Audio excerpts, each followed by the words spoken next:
xibaar yu wér te wóor ca tàng ba abonnez-vous pour ngeen di mën di jot suñuy vidéo.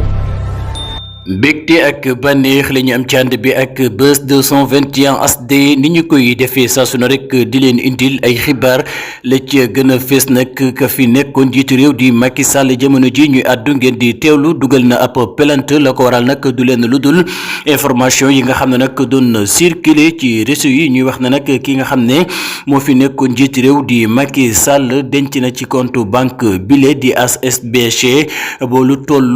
war a toll ci 1 milliard de dollars loolee nag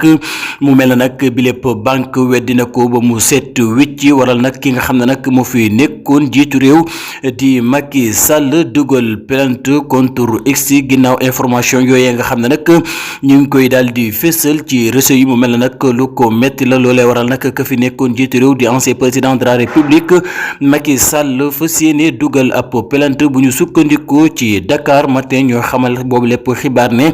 Macky Sall daal la nga xam ne nag moom moo di information yi ñuy publier waaye itam di wax ne moom dafa denc lu war a toll ci 1 milliard de dollars ci banque bile di HSBC bu ñu sukkandikoo waat ak ci ki nga xam ne nag moom moo di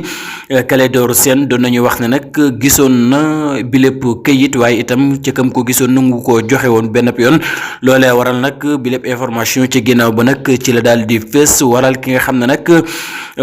moom moo di Macky Sall boobaak léegi war naa diire li nga xam ne nag moom moo di 6 jours bépp information ba mu génnee waaye itam ki nga xam ne nag moo fi nekkoon jiitu réew tey jii la daal di dugal ab plainte contre X ca ñi doon